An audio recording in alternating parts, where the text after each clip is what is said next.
Hello dear friends, I'm Sahil Roy and welcome back to my YouTube channel AU Commerce Scholar.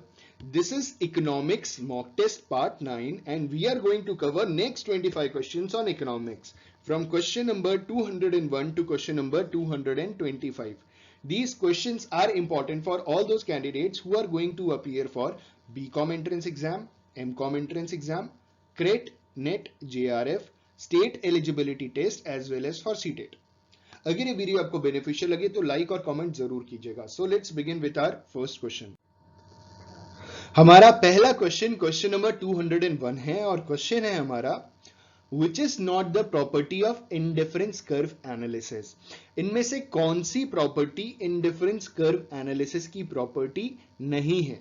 We have four options. पहला option है हमारा indifference curve slope downward to the left. दूसरा option है हमारा indifference curves are always convex to the origin। तीसरा option है हमारा indifference curves can never intersect each other। और चौथा ऑप्शन है हमारा a higher indifference curve represents a higher level of satisfaction than the lower indifference curve। तो इस question का सही आंसर है ऑप्शन ए।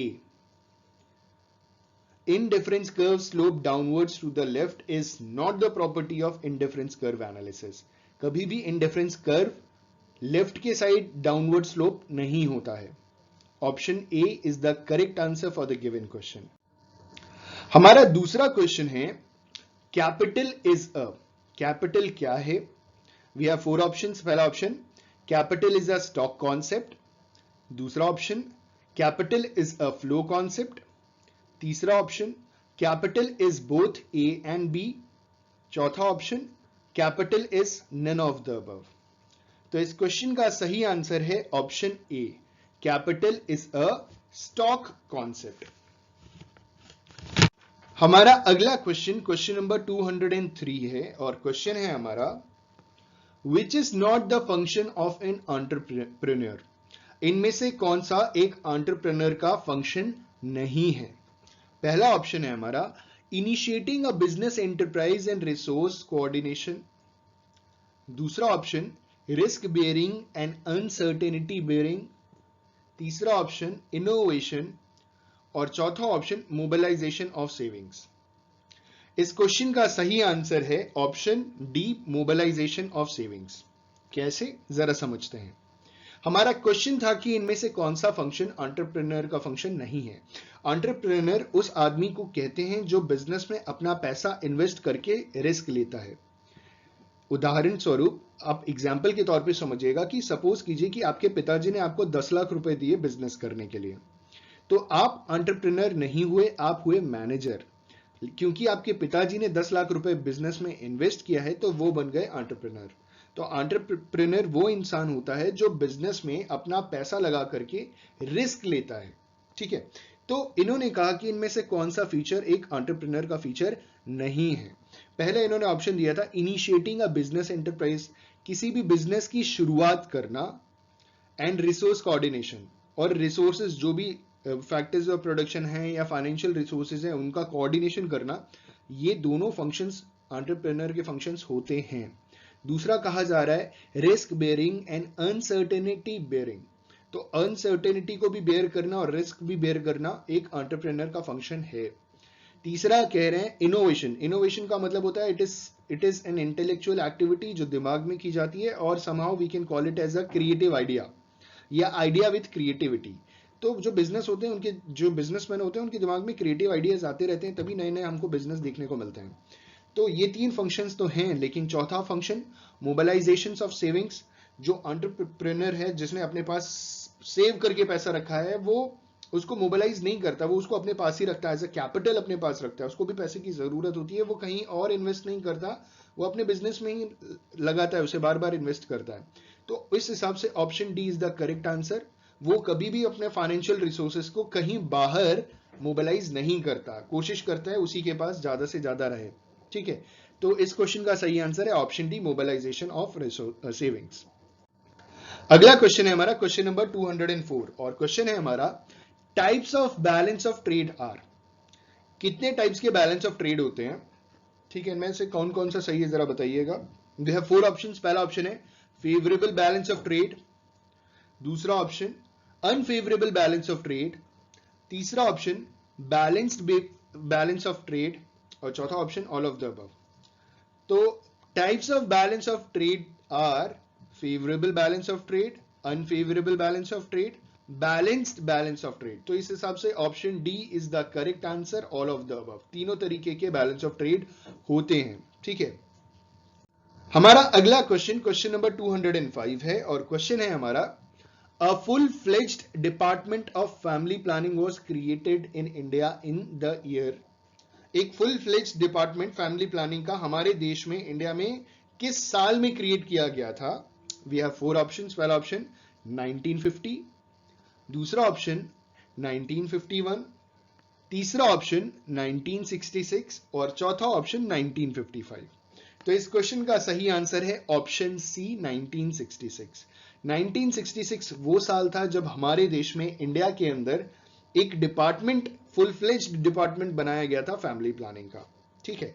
अगला क्वेश्चन है हमारा क्वेश्चन नंबर 206, और क्वेश्चन है least densely populated state in is. Bharat के अंदर लीस्ट डेंसली पॉपुलेटेड मतलब जहां पे बहुत बड़े एरिया में बहुत कम लोग रहते हैं, ऐसा कौन सा स्टेट है, ठीक है, पर स्क्वायर किलोमीटर जहां लोगों की जनसंख्या बहुत कम है, पॉपुलेशन बहुत कम है, वो स्टेट कौन सा है हमारे देश में? We have four options. पहला ऑप्शन है MP, that is Madhya Pradesh, दूसरा ऑप्शन असम, तीसरा ऑप्शन नागालैंड और चौथा ऑप्शन त्रिपुरा। तो इस क्वेश्चन का सही आंसर है ऑप्शन सी नागालैंड। नागालैंड पहाड़ी एरिया है और वहां जंगल बहुत है और लोग बहुत कम रहते हैं वहां पे। पहाड़ी एरिया में कंपैरेटिवली लोग बहुत कम रहेंगे, आपको मालूम है। वो लीस्ट डेंसली पॉपुलेटेड स्टेट है इंडिया का इन चारों ऑप्शंस में से, ठीक है। अगला क्वेश्चन है हमारा क्वेश्चन नंबर 207, और क्वेश्चन है हमारा highest density population is in. हमारे देश के अंदर इन चारों प्लेसेस में से, चारों जगह में से कौन सी ऐसी जगह है जहां पे सबसे ज्यादा डेंसिटी है पॉपुलेशन की? पहला ऑप्शन पंजाब, और दूसरा ऑप्शन महाराष्ट्र, तीसरा ऑप्शन उत्तर प्रदेश और चौथा ऑप्शन दिल्ली। तो इस क्वेश्चन का सही आंसर है ऑप्शन डी दिल्ली। दिल्ली एक ऐसी जगह है जहां पे बहुत ज्यादा डेंसिटी है पॉपुलेशन की। एक स्क्वायर किलोमीटर एरिया में बहुत ज्यादा लोग रहते हैं हमारे देश में। और ये मैं बात करूं पूरे भारत में तो सबसे ज्यादा डेंसिटी दिल्ली की है। पूरे भारत में और कोई स्टेट इतना या और कोई सिटी या प्लेस इतना ज्यादा डेंसली पॉपुलेटेड नहीं है जितना दिल्ली है, ठीक है। तो इस क्वेश्चन का सही आंसर है ऑप्शन डी दिल्ली। अगला क्वेश्चन है हमारा क्वेश्चन नंबर 208, और क्वेश्चन है हमारा wealth tax was abolished in the year. Bharat से वेल्थ टैक्स किस साल में अबॉलिश किया गया? ठीक है, वी हैव फोर ऑप्शंस। पहला ऑप्शन 1985, दूसरा ऑप्शन 1998, तीसरा ऑप्शन 2005 और चौथा option false it is still continuing. तो इस क्वेश्चन का सही आंसर है ऑप्शन डी फॉल्स। ये सवाल ही गलत है। हमारे देश में से आज तक वेल्थ टैक्स कभी अबॉलिश नहीं हुआ और ना कभी अबॉलिश होगा, ठीक है। क्योंकि हमारे देश में अगर आप इकोनॉमिक्स अच्छी तरीके से अगर आपने पढ़ा है या जानकारी है तो आप जानते हैं कि जो नेशनल इनकम है ना, वहां पे अनइक्वल डिस्ट्रीब्यूशन ऑफ इनकम है, ठीक है। अब अनइक्वल डिस्ट्रीब्यूशन ऑफ इनकम को बैलेंस करने के लिए गवर्नमेंट क्या करती है? अमीर लोगों से टैक्सेस लेती है और गरीब लोगों को सब्सिडी प्रोवाइड कराती है। तो वेल्थ टैक्स उनके लिए जिनके पास ढेर सारा वेल्थ है। तो ये हमारे देश से कभी खत्म नहीं हो सकता, खास तौर पे उन देशों से जो डेवलपिंग नेचर के हैं, जो डेवलपिंग नेचर के हैं और जहां पॉवर्टी बहुत ज्यादा है, ठीक है। तो इस क्वेश्चन का सही आंसर है option D false it is still continuing. हमारा अगला क्वेश्चन क्वेश्चन नंबर 209 है और क्वेश्चन है हमारा average fix cost can not be. इनमें से क्या एवरेज फिक्स कॉस्ट नहीं हो सकता? We have four options. पहला option average fix cost can not be less than 1, दूसरा option average fix cost can not be 1, तीसरा option average fix cost can not be 0 और चौथा option average fix cost can not be greater than 1। तो इस question का सही answer है option C 0। Average fix cost can not be 0। Average fix cost कभी भी 0 नहीं हो सकता। हमारा अगला क्वेश्चन है क्वेश्चन नंबर 210 और क्वेश्चन है हमारा the number of member countries of World Trade Organization is. Presently बात करें 2020 चल रहा है, और 2020 क्योंकि ये जो नंबर है ना, ये जो मेंबरशिप है ना, ये बढ़ती जाती है, घटती तो नहीं है, ये इंक्रीज करती चली जाती है। तो अगर मैं बात करूं अप्रैल 2020 के हिसाब से, क्योंकि अप्रैल का महीना चल रहा है, 2020 का साल चल रहा है, तो इस हिसाब से क्या सही आंसर होगा मैं आपको बताऊंगा। The number of member countries of World Trade Organization is, we have 4 options. पहला ऑप्शन 184, दूसरा ऑप्शन 164, तीसरा ऑप्शन 150 और चौथा ऑप्शन 177। तो इस क्वेश्चन का सही आंसर है ऑप्शन बी 164। लास्ट कंट्री जो 164th कंट्री है वो है अफगानिस्तान, जो अभी रिसेंट क्या बोले, जो अभी लास्टली मतलब जो आखिरी कंट्री ऐड हुआ है वो, और वो ऐड हुआ था 2016 के साल, आज से 4 साल पहले ऐड हुआ था वर्ल्ड ट्रेड ऑर्गेनाइजेशन का मेंबर। ठीक है, तो इस क्वेश्चन का सही आंसर है the number of member countries of World Trade Organization is 164।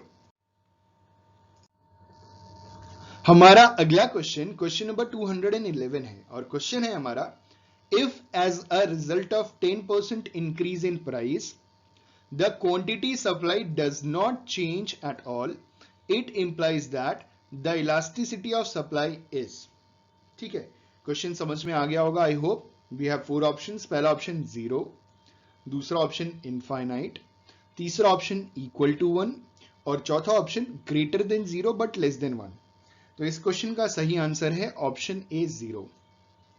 ठीक है, इलास्टिसिटी ऑफ सप्लाई 0 उस सिचुएशन में है जब 10% प्राइस इंक्रीज कर जाता है लेकिन जो क्वांटिटी सप्लाई है वो चेंज नहीं होती है। तो इलास्टिसिटी ऑफ सप्लाई 0, प्राइस बढ़ने के बाद भी अगर सप्लाई चेंज नहीं हो रहा है तो इलास्टिसिटी वहां 0 है। ठीक है, option A is the correct answer for the given question.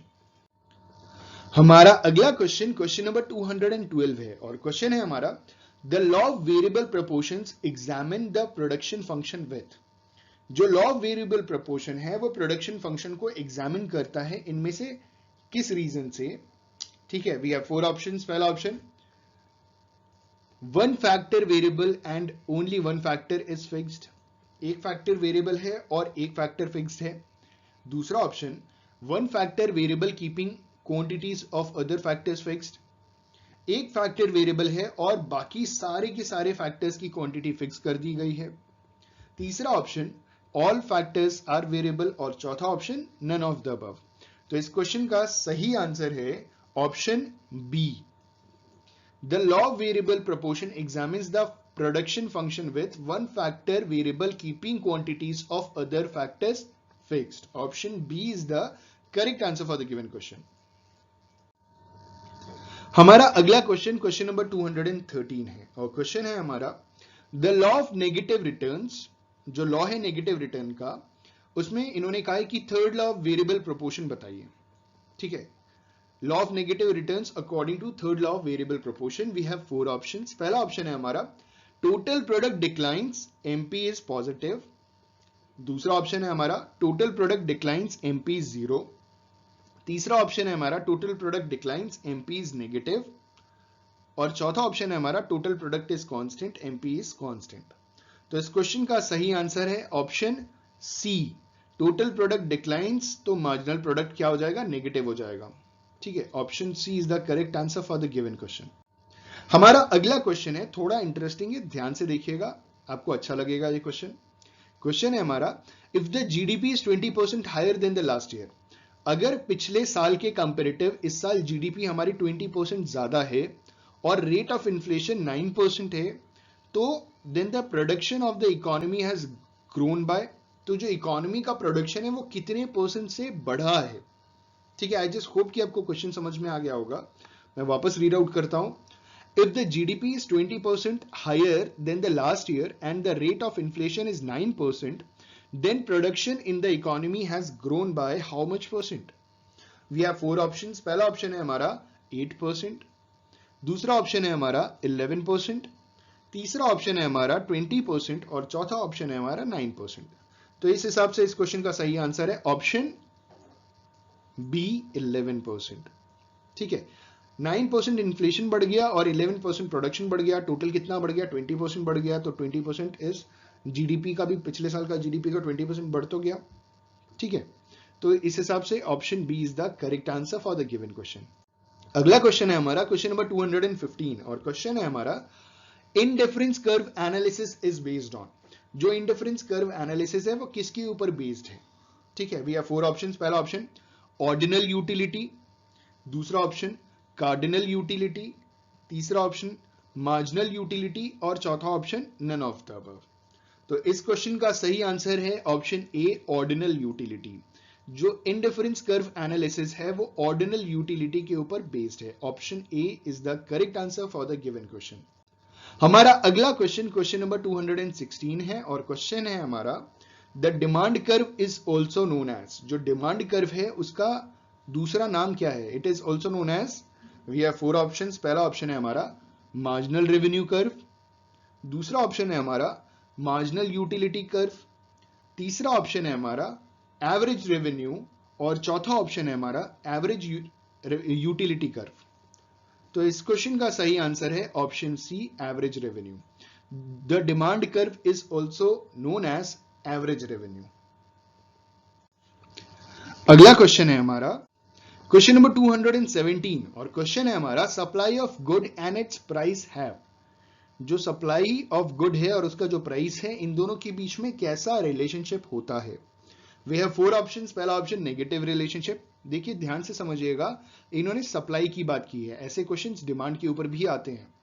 ठीक है, तो सप्लाई ऑफ गुड्स और उसका प्राइस हैव किस टाइप का रिलेशनशिप? पहला ऑप्शन नेगेटिव रिलेशनशिप, दूसरा ऑप्शन इनवर्स रिलेशनशिप, तीसरा ऑप्शन नो रिलेशनशिप और चौथा ऑप्शन पॉजिटिव रिलेशनशिप।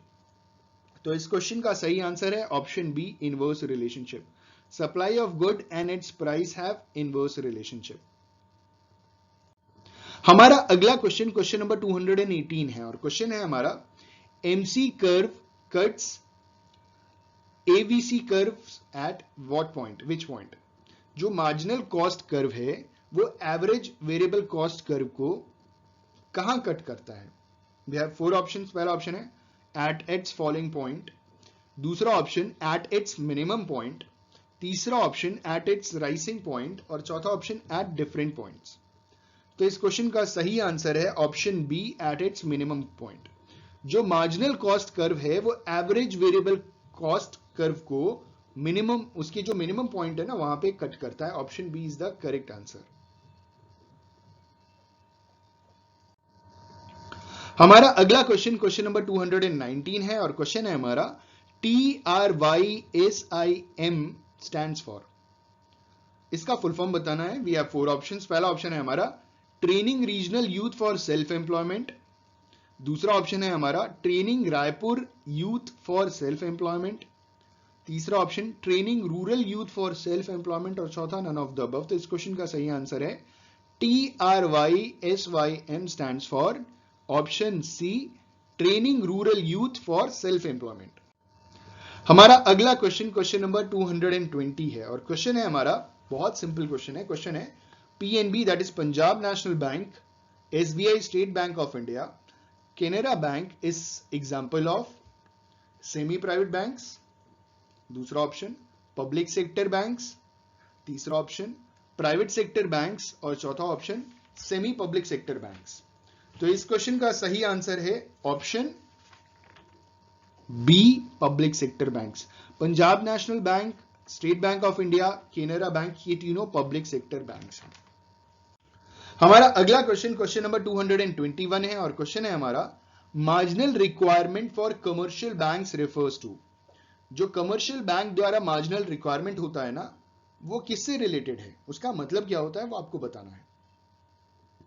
पहला ऑप्शन है हमारा प्रॉफिट मार्जिन्स, दूसरा ऑप्शन है हमारा CRR एंड SLR, तीसरा ऑप्शन है हमारा CRR और चौथा इन्होंने ऑप्शन दिया है difference between amount of security to be given by the borrowers to the bank and the amount of loan.